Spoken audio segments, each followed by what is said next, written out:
Here's what's coming up on the world today. Mexico police discover at least 45 bags filled with human remains.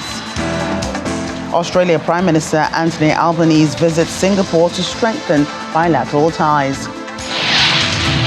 Plus, tornado strikes rural areas in China's Liaoning province.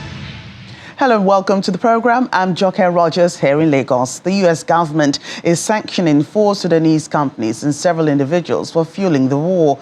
This is an attempt to cut off key financial flows to the army and the rapid support forces who, it's believed, get a lot of funding from the country's gold mines. The US Treasury Department said it targeted 2 companies linked to the army, including the country's largest defense enterprise and 2 companies tied to the rival paramilitary rapid support forces. On Wednesday, the number of casualties from strikes during fighting between the rival military forces at a market in southern Khartoum rose to 18. As violent clashes continue in Sudan, the country is seeing an already dire humanitarian situation get worse. Sudan saw heavy clashes between the Sudanese armed forces and the rival group in the capital Khartoum and its surrounding areas, where citizens reported hearing heavy sounds of artillery and cannons. The situation in Sudan has resulted in a severe humanitarian crisis with rampant banditry, food shortages, power outages, and a lack of medical supplies. Local residents are desperate for a comprehensive and permanent ceasefire to be implemented and for peace to be restored. Like many other residents of Sudan's capital, Salah Abdullah had to make a huge sacrifice when he fled from the war that erupted around him.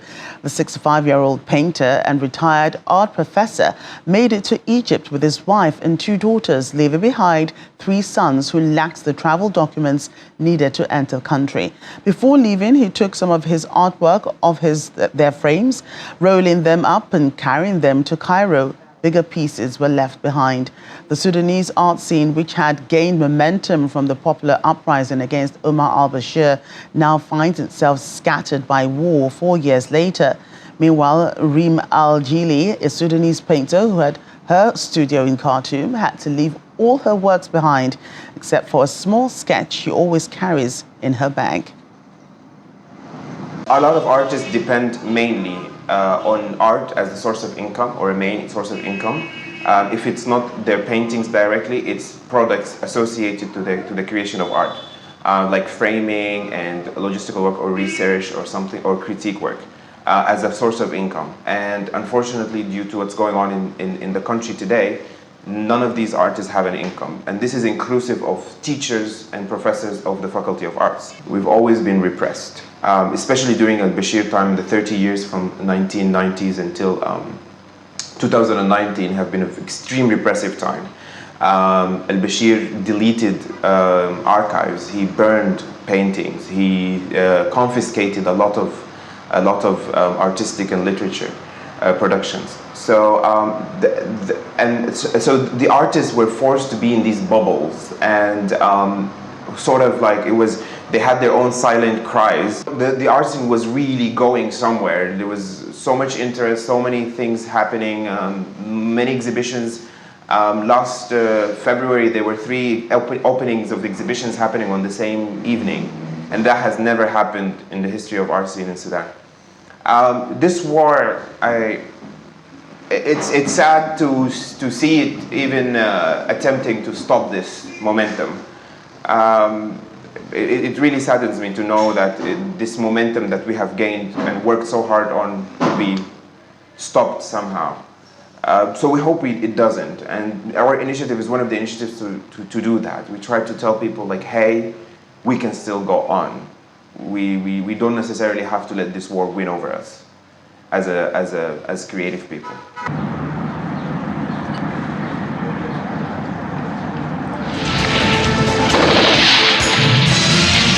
Welcome back to the program. We begin in North Korea, where Kim Yoon-jong, the powerful sister of leader Kim Jong-un, has promised more satellite launches after the country's attempt to send its first military spy satellite into orbit ended in failure.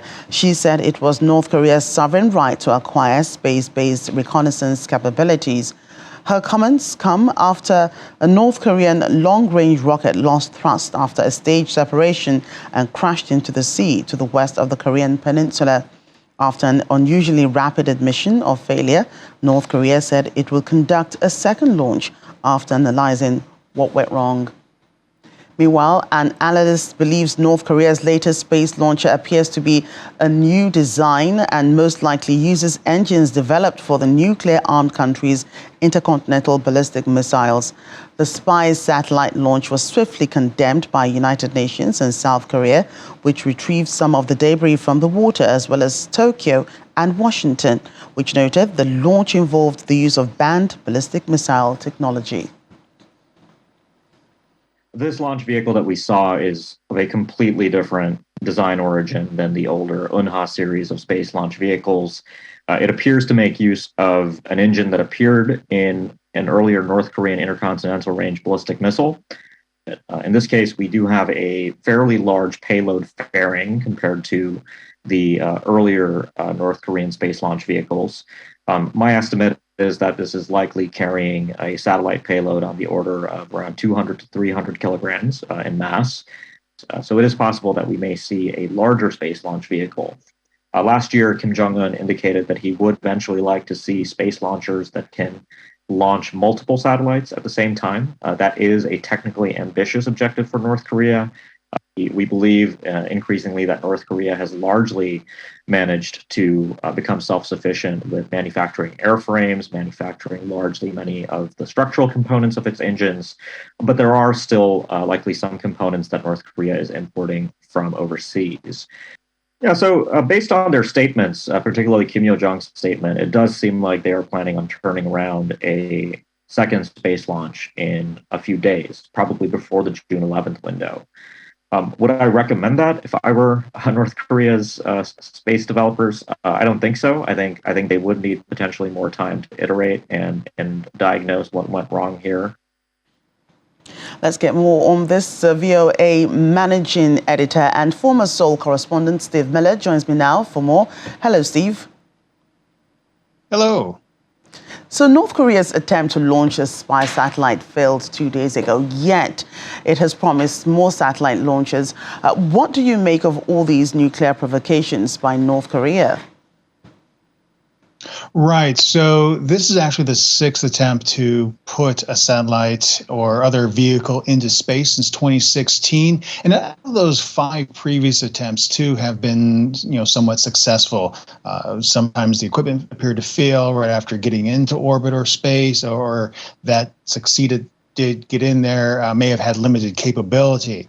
But what we're kind of seeing now is a continuing of an established pattern of development where they release information about launches, iterative designs, and really, continue to show what they are capable of.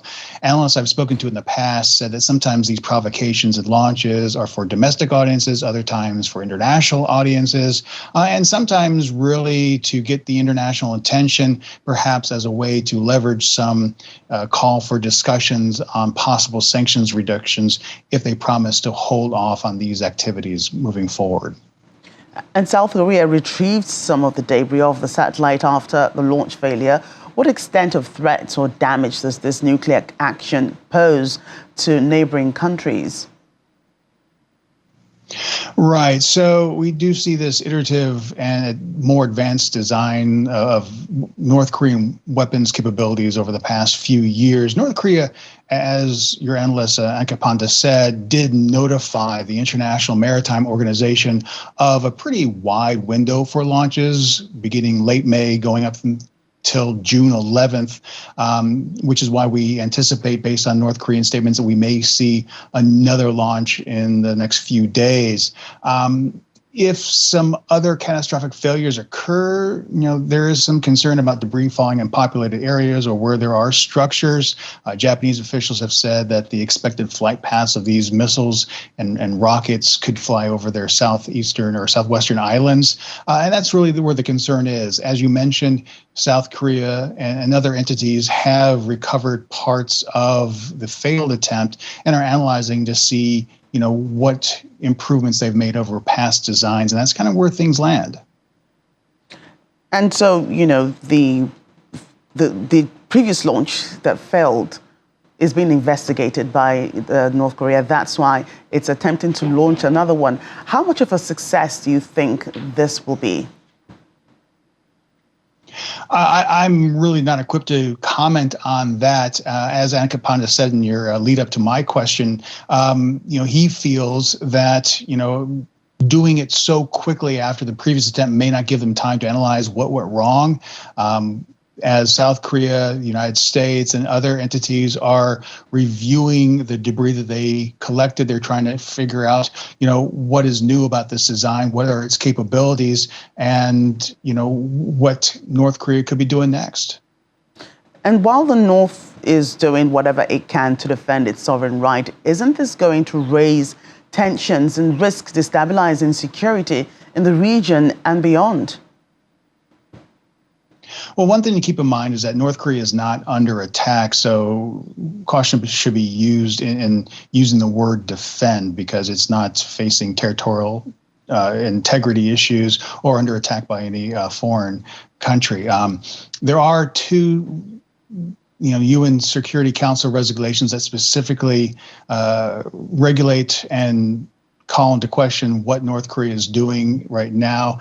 These were passed, way back in 2006, Resolution 1718, which really says that North Korea is going to refrain from nuclear missile tests, suspend ballistic missile activities, and abandon all calls for WMD activities. And then in 2009, the subsequent Resolution 1874 expanded on the previous conditions and also set up a framework to closely monitor North Korean activities. But analysts really say that, enforcement is a problem, getting access is a problem. And with Russia and China, two of North Korea's closest allies who are also permanent members on the UN Security Council, with veto power, makes passing additional resolutions somewhat difficult sometimes, which is why U.S. administrations in the past and others have called on Beijing and Moscow to really reach out to North Korea and Pyongyang and Kim Jong-un to really help curtail that activity. But overall, analysts I've spoken to view this as more of the status quo. Tensions will be raised as more provocative attack launches occur, but overall it doesn't really change how things have been set as a precedence over the past few years. It doesn't seem North Korea is ready to listen to anyone at this point, and with the number of weapons tested a while back, isn't this a breach of those resolutions by the United Nations?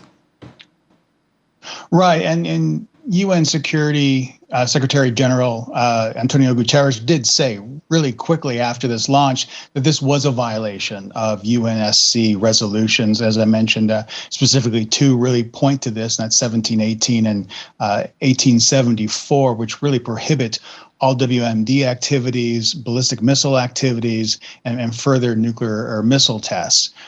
So, this is in violation of those things. And as I previously mentioned, some analysts believe that these provocative actions are a way for North Korea to reassert itself on the world stage and possibly as a way to garner international attention for further discussions on ways to mitigate or reduce current sanctions in place if they choose to abate and curtail these activities for a period of time. VOA Managing Editor Steve Miller, thank you for your time today. My pleasure.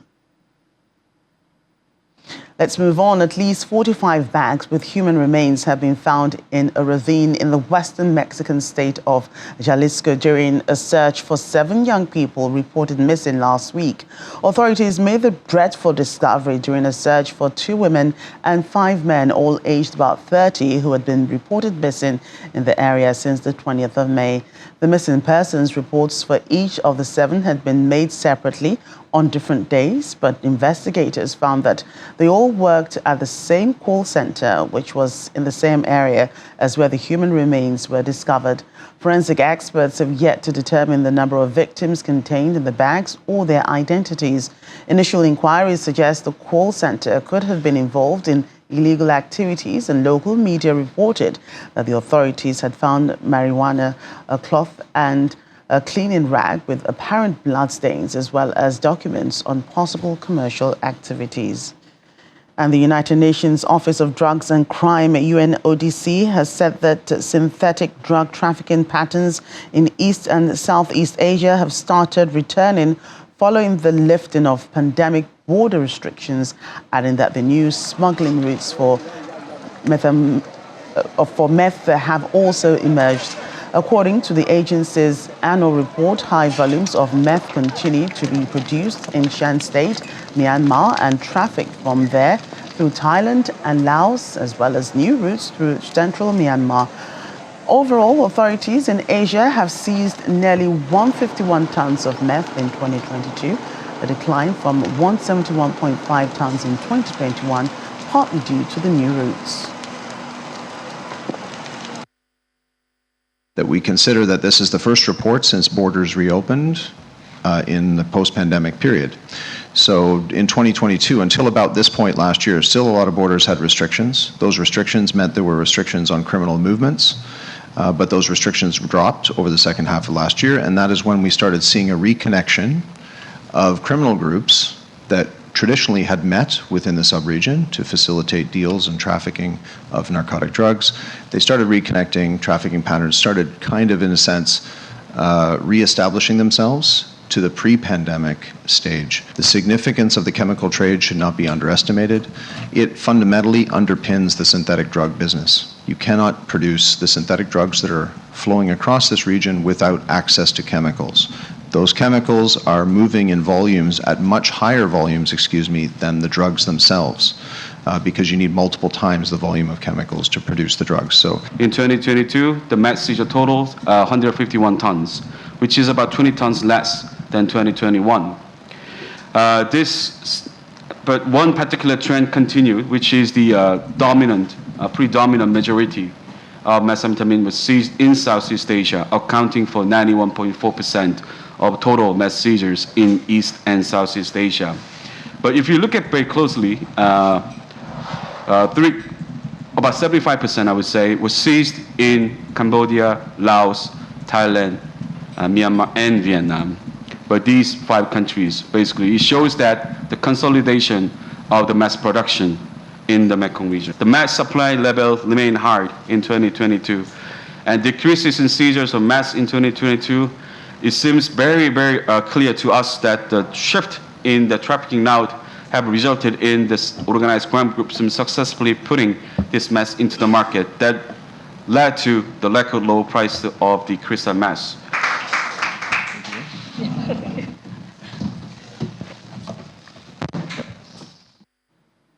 And now to the weather. Tornadoes spawned by strong connective weather swept across some rural areas in northeast China's Liaoning province. Local departments of a township in Tianling City mobilized firefighting, electric power, housing, and public security forces to carry out disaster relief work in the immediate aftermath of the tornado. According to the ongoing post-disaster evaluation by local authorities, the tornado has injured 13 people, damaged over 60 residential buildings, and nearly 300 hectares of farmland in the area. In a village in Fuxin City, the tornado damaged some 40 houses and destroyed agricultural facilities of 10 farming households, affecting more than 200 people. According to local authorities, the tornado also hit several residential buildings along one of the city's key streets, with no casualties reported there. The U.S. Senate has passed bipartisan legislation backed by U.S. President Joe Biden that lifts the government's $31.4 trillion debt ceiling, averting what would have been a first-ever default. The Senate voted 63-36 to approve the bill that had been passed on Wednesday by the House of Representatives as lawmakers raced against the clock following months of partisan bickering between Democrats and Republicans. It comes as the Treasury Department had warned that it would be unable to pay all its bills on June the 5th if Congress fails to act by then.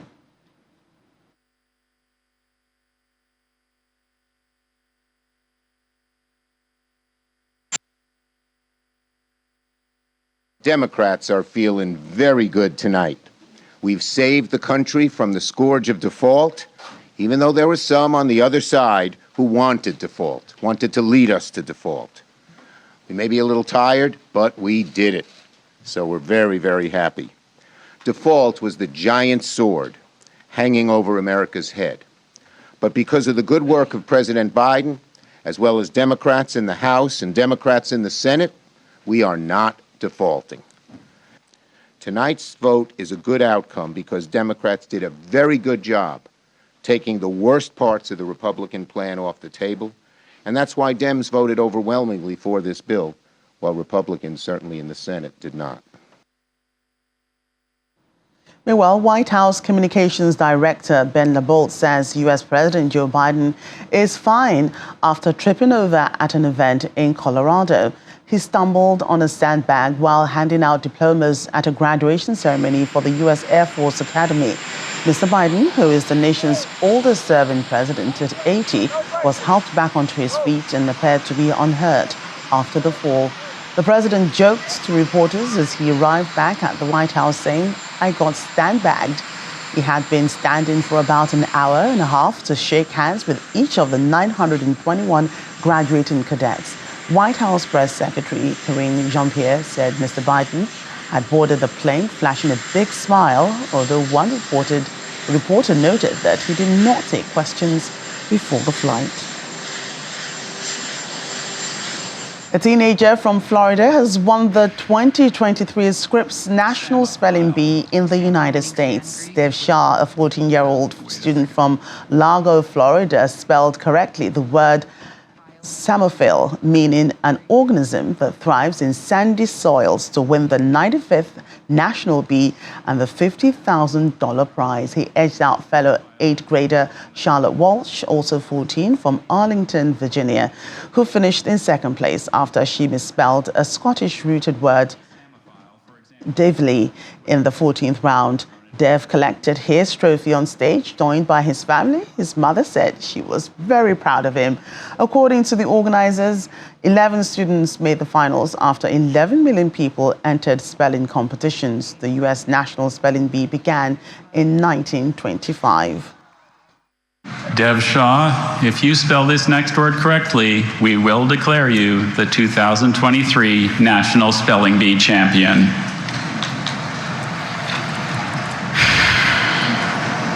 Samophile.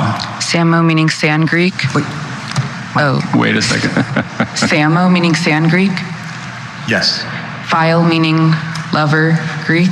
You're on the right track. Can I please have all the information? Samophile is a noun from Greek. A samophile is an organism that prefers or thrives in sandy soils or areas. Samophile. May I please have the sentence? Any samophile, for example a cactus, would flourish in the Arizona desert. Can you say it for us? Samophile. Samophile. Samophile. P-S-A-M-O-P-H-I-L-E.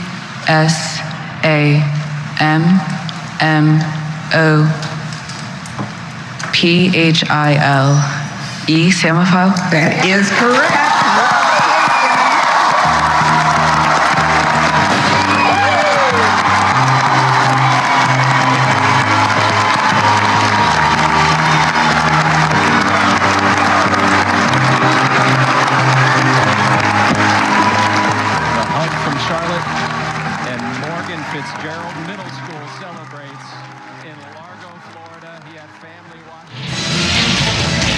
Welcome back to the program. Australian Prime Minister Anthony Albanese has met with Singapore's Deputy Prime Minister Lawrence Wong to boost bilateral relations between the two nations.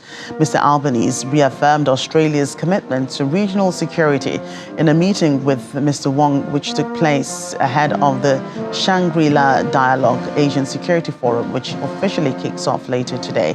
He also met with Singapore's President Halimah Yacob and took part in the naming of an orchid.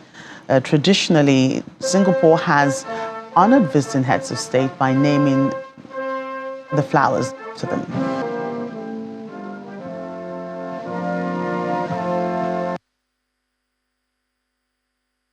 So whether it is the International Convention on the Law of the Sea, whether it be the rules of the World Trade Organization, whether it be the other multilateral umbrellas, that provides the basis for understanding and for pursuit of common interests in everyone's interests going forward, which are certainly in the interests of individual nations, but it's also in the interests of all of us collectively as well. World leaders are in Paris for the last day of negotiations on a plastic pollution treaty that aims to address how to fix the planet's mounting plastic problem. The meeting is bringing everyone together, more than 145 countries, UN member states, NGOs, scientists and trade unions, to try to agree on universal regulations that would go into effect by 2024. While there's consensus that plastic poses a serious environmental issue, the talks have unveiled many differences in opinion on precisely how to deal with it. Well, for more on this, we're joined by the DW's Emily Lashner in Berlin. Well, Emily, just how bad is this plastic problem? Thanks for having me. Well, the plastic problem is bad and it's getting worse. So let me just start with some basic facts. Less than 10% of plastic is recycled. The rest of it is incinerated, which contributes to greenhouse gas emissions, or it ends up as trash, either in our oceans or in our landfills. And it's ending up in places that we couldn't have imagined 50 years ago. Biologists have found it in plankton, they found it frozen in Arctic sea ice, and even inside our own bodies. In fact, Norway's climate and environment minister, who is leading these talks in Paris, says that plastic chemicals were found in his own blood test results. And this number is perhaps a bit harder to wrap your mind around, but each year, 460 million tons of plastic are produced. That's an enormous amount, and the number is just expected to triple by 2060. But it's not just the waste that's the issue. Plastics contain toxic chemicals that are released into the environment during production and afterwards when they leak into our soil and our waterways. And what position are plastic producers taking on this? Well, I think perhaps not surprisingly, we've seen resistance from producers. Virgin plastic, or primary plastic as it's also known, and which is the majority of plastic made today, is made from crude oil or gas. So with the shift towards renewable energy sources, fossil fuel companies like Shell or ExxonMobil are looking for new markets for their products, and they're actually ramping up plastic production. And we've also seen some pushback from Saudi Arabia, which of course is a major fossil fuel producer. Critics say they're dragging their feet on certain procedural issues in order to slow down the process of negotiations. And the United States, which is home to very influential lobby groups like the American Chemical Council, they've been criticized too for trying to keep the focus on recycling rather than helping create limits or outright bans around plastic. And Plastics Europe, which is essentially the Brussels-based counterpart of the American Chemical Council, have even created an alliance to promote the benefits of plastic. So a lot of people have come together for this conference, 145 countries, UN member states, NGOs, scientists and trade unions. What results have come out of this conference so far? Well, the delegates at the summit have given themselves a deadline to agree to a binding treaty by 2024, which would be the first of its kind. Some countries want to make plastic easier to recycle and avoid dangerous chemicals, focusing on creating a circular economy, and others want to institute a cap on production, like the one that EU has. It's placed a ban on around 10 single-use plastics, and more than 30 African countries have prohibited lightweight plastic bags. And then we have environmental groups like Greenpeace, who want manufacturers to slash plastic production by up to as much as 75%. Well, thank you for your time on the program. Let's move on. China's ambassador to South Africa, Chen Xiaodong, says children are the future and as such should be nurtured and protected. As part of celebrating the International Children's Day, the Chinese embassy in South Africa donated food parcels to the Bramley Children's Home, a residential care facility for traumatized, abused and neglected children. The International Children's Day is widely celebrated on the 1st of June annually, with its origin dating back to the World Conference for the Well-being of Children in Geneva in 1925. Africa joined the global community to celebrate the International Children's Day. China's ambassador to South Africa, His Excellency Chen Xiaodong, joined forces with Minister Nkosazana Dlamini-Zuma to hand over a generous donation of food parcels to the Bramley Children's Home. We had the opportunity to speak with Ambassador Chen Xiaodong, who shared his thoughts on this joint initiative. So today's event, we want to work through our working with the department, with Bramley Home, to show our care and support for those children, lovely children, to provide through our providing the food supply donation to them as the part of our efforts for support those children and the youth in need. As you know, we will celebrate the International Children's Day very soon. And we're happy to see these lovely children, and we hope them grow up healthy. And children, today's children, they are the future of the country. Well, I think it means a lot because, as you know, even our founding president said that you judge a country by the way it treats its children. And that UNICEF used to say the children must have the first call on our resources. Because if you do not look after the children, then you are not worth of the future. Child hunger in South Africa is a significant and ongoing issue that affects many children in the country. Despite South Africa being classified as an upper middle income country by the UN Population Fund, there are still widespread disparities in income and access to resources, resulting in high levels of poverty and food insecurity. Karen Malhebe is in charge of the Bramley Child and Youth Care Center. We care for 46 children, so they are in various different schools. They come from very bad circumstances. So our needs vary from food and everyday transport to 14 different schools, as well as therapy, clothing, toiletries, and then we want to provide the children with the best education and opportunities they can get. Many families in South Africa struggle to afford basic necessities, including food.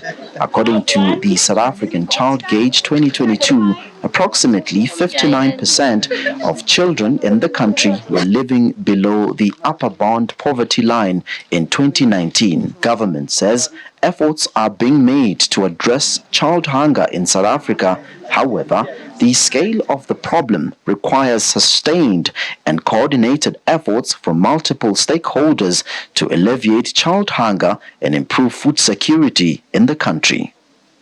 From Pretoria, South Africa, Innocent Simos, Channels Television News.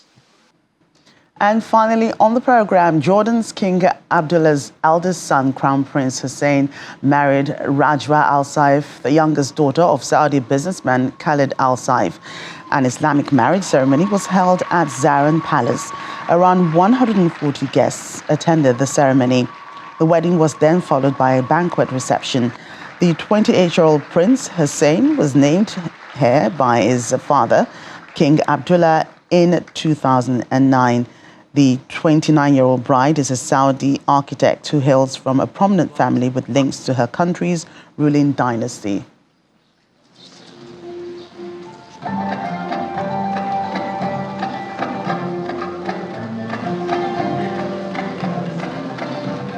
And that's the program today. Thank you so much for watching. I'm Joke Rogers. Bye for now.